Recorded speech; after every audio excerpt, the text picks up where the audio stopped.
Hello and welcome. स्वागत है आप सभी का करंट अफेयर्स की क्लास में, जिसमें आज हम डिस्कस करेंगे 13 जनवरी के जितने भी इम्पोर्टेंट क्वेश्चन हैं करंट अफेयर्स के, उन सभी को। चलिए शुरू करते हैं।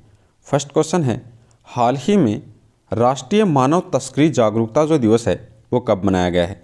तो राष्ट्रीय मानव तस्करी जागरूकता दिवस मनाया गया है 11 जनवरी को। तो इस क्वेश्चन का राइट आंसर हो जाएगा 11 जनवरी।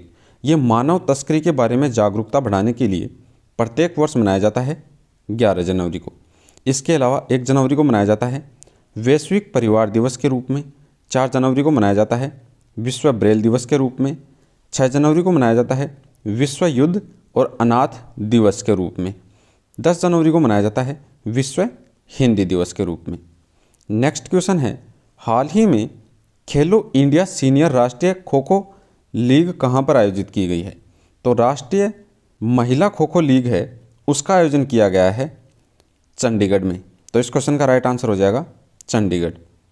इसका आयोजन 10 जनवरी से 13 जनवरी के मध्य किया गया है चंडीगढ़ में।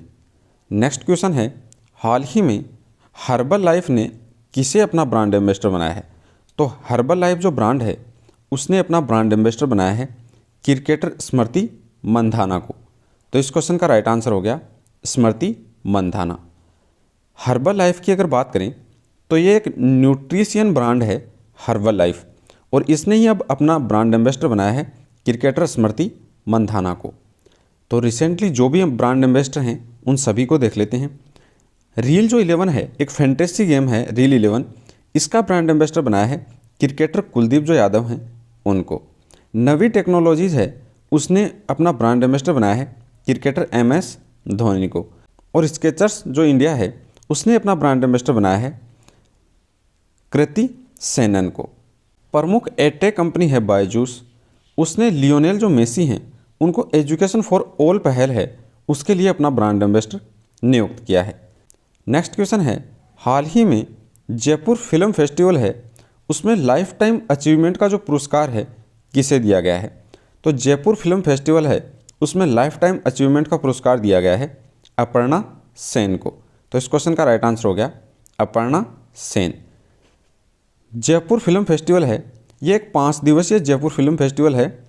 इसी में अभिनेत्री और पटकथा लेखक हैं अपर्णा सेन, उनको दिया गया है लाइफ टाइम अचीवमेंट पुरस्कार। इसके साथ ही अन्य पुरस्कार हैं वो भी देख लेते हैं। पतंगराव जो महोत्सव है, पतंगराव कदम पुरस्कार है, ये दिया गया है आधार पूनेवाला को। 2022 के लिए एकलव्य जो पुरस्कार है वो दिया गया खिलाड़ी पंकज आडवाणी को। Rising star of the year का जो पुरस्कार है वो दिया गया है खिलाड़ी अंतिम पंघाल को। अवनी लेखरा हैं, पैरा स्पोर्ट्समैन हैं अवनी लेखरा, इनको दिया गया है para sports person of the year का पुरस्कार। गांधी मंडेला जो पुरस्कार है वो दिया गया है बौद्ध धर्म के धर्मगुरु हैं दलाई लामा, उनको दिया गया है गांधी मंडेला पुरस्कार। अजीत अंजुम और आरफा खानम हैं, इनको दिया गया है कुलदीप नैयर जो पत्रकारिता सम्मान है वो दिया गया है अजीत अंजुम और आरफा खानम को। नेक्स्ट क्वेश्चन है, हाल ही में जो DRDO है उसने कहां पर कम दूरी की बैलिस्टिक मिसाइल है पृथ्वी 2, इसका सफल परीक्षण किया है? तो पृथ्वी 2 है, ये एक बैलिस्टिक मिसाइल है और DRDO ने इसका सफल परीक्षण किया है ओडिशा की जो चांदीपुर रेंज है उसमें। तो इसका राइट आंसर हो जाएगा ओडिशा। DRDO की अगर बात करें तो यह है defence research and development organisation, तो इसका सफल परीक्षण किया गया है ओडिशा में। इसका राइट आंसर हो गया ओडिशा। नेक्स्ट क्वेश्चन है, हाल ही में किस देश के पूर्व और अंतिम राजा हैं कॉन्स्टेंटाइन, इनका निधन हुआ है? उसके पूर्व और अंतिम राजा हैं कॉन्स्टेंटाइन, उनका हाल ही में निधन हो गया है। तो इसका राइट आंसर है ग्रीस। ग्रीस की अगर बात करें तो इसकी राजधानी है एथेंस और ग्रीस की जो करेंसी है वो है वर्तमान में यूरो। नेक्स्ट क्वेश्चन है, हाल ही में ECIL है उसके CMD के रूप में किसे नियुक्त किया गया है?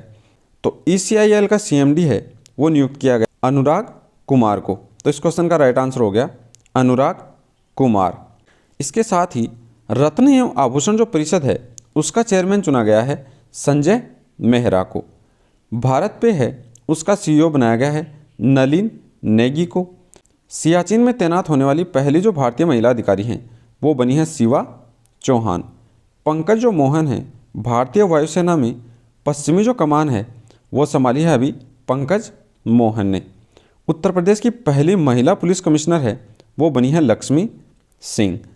नेक्स्ट क्वेश्चन है, हाल ही में किस फिल्म को ऑस्कर 2023 के लिए शॉर्ट लिस्ट किया गया है? तो हाल ही में जो द कश्मीर फाइल्स है उसको 2023 के लिए जो ऑस्कर पुरस्कार है उसके लिए शॉर्टकट किया गया है। तो इस क्वेश्चन का राइट आंसर हो गया the Kashmir files.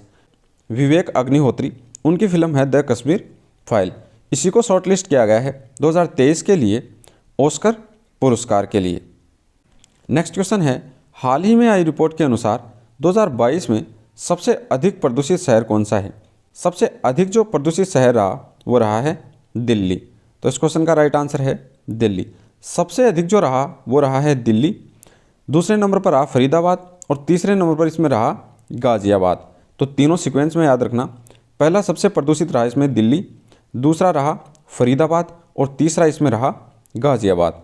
Next question है, हाल ही में सुदर्शन पटनायक ने कहाँ दुनिया की सबसे बड़ी हॉकी स्टिक बनाई है? तो सुदर्शन जो पटनायक हैं उन्होंने ओडिशा जो है राज्य हॉकी की स्टिक बनाई है विश्व की सबसे बड़ी। तो इस क्वेश्चन का राइट आंसर हो गया ओडिशा। ओडिशा की अगर बात करें तो इसकी राजधानी है भुवनेश्वर, सीएम यहाँ के हैं नवीन पटनायक और राज्यपाल हैं गणेशी लाल। इसके साथ ही विंटेज जो वाहन हैं उनका अलग से पंजीकरण करने वाला पहला राज्य बन गया है ओडिशा। विंटेज वाहन जो ऐसे वाहन हैं जिनका जो पंजीकरण है उसको 50 साल से अधिक का समय हो गया, ऐसे जो वाहन हैं उनको विंटेज वाहन की श्रेणी में रखा गया है और इनका अलग से पंजीकरण करने वाला पहला राज्य बन गया है ओडिशा। ओडिशा सरकार ने ही लंपी जो त्वचा रोग है उसके लिए निःशुल्क टीकाकरण करने की घोषणा की है। ओडिशा सरकार ने ही ओडिशा जो राज्य है उसको 2023 तक शलम मुक्त बनाने की घोषणा की है। ओडिशा के मुख्यमंत्री हैं नवीन पटनायक, उन्होंने मुख्यमंत्री शिक्षा जो पुरस्कार योजना है उसकी शुरुआत की है। ओडिशा सरकार ने 10 नवंबर को बाजरा जो दिवस है उसके रूप में मनाया है। नेक्स्ट क्वेश्चन है, हाल ही में जो एक्सिस बैंक है उसने मैक्स लाइफ के कितने प्रतिशत हिस्सेदारी के लिए समझौता किया है? एक्सिस बैंक ने मैक्स लाइफ में 7% हिस्सेदारी बढ़ाने के लिए मैक्स लाइफ के साथ समझौता किया है। तो इस क्वेश्चन का राइट आंसर हो गया 7%। एक्सिस बैंक की अगर बात करें तो इसकी स्थापना हुई थी 1993 में। मुख्यालय इसका वर्तमान में है मुंबई में और एक्सिस बैंक के वर्तमान में सीईओ हैं अमिताभ चौधरी। नेक्स्ट क्वेश्चन है, हाल ही में किस राज्य के राज्यपाल ने महिलाओं के लिए सरकारी जो नौकरी है उसमें 30% आरक्षण को मंजूरी दी है? तो उत्तराखंड राज्य के राज्यपाल हैं, उन्होंने हाल ही में जो महिलाएं हैं उनके लिए सरकारी नौकरी में 30% की हिस्सेदारी है उसको आरक्षण देने के लिए मंजूरी दी है। तो इस क्वेश्चन का राइट आंसर हो जाएगा उत्तराखंड। उत्तराखंड की अगर बात करें तो इसकी राजधानी होगी देहरादून। पुष्कर सिंह धामी यहाँ के सीएम हैं और राज्यपाल हैं गुरमीत सिंह। इसके अलावा उत्तराखंड जो सरकार है उसने राजस्व पुलिस व्यवस्था है उसको ख़त्म करने का फैसला किया है। उत्तराखंड जो हाईकोर्ट है वो पहले नैनीताल में था, अब इसको शिफ्ट कर दिया गया है हल्द्वानी में। उत्तराखंड सरकार ने 9 नवंबर को अपना स्थापना दिवस मनाया है। प्रत्येक वर्ष 9 नवंबर है उसको उत्तराखंड अपना स्थापना दिवस मनाता है। उत्तराखंड के मुख्यमंत्री ने लखपति दीदी जो मेला है उसका हाल ही में शुभारंभ किया है। नेक्स्ट क्वेश्चन है, हाल ही में भारत का सबसे तेज़ भुगतान ऐप कौन सा लॉन्च किया गया है? तो हाल ही में पे रूप जो है उसको लॉन्च किया गया है। ये भारत का सबसे तेज़ भुगतान वाला ऐप है। तो इस क्वेश्चन का राइट आंसर हो गया पे रूप। नेक्स्ट क्वेश्चन है, हाल ही में 83वां अखिल पीठासीन अधिकारी सम्मेलन कहाँ शुरू हुआ है? तो 83वां अखिल भारतीय पीठासीन अधिकारी सम्मेलन जो है वो शुरू हुआ है जयपुर में। इसका उद्घाटन किया है उपराष्ट्रपति जगदीप धनखड़ ने और इसकी अध्यक्षता की है लोकसभा के स्पीकर हैं ओम बिरला उन्होंने।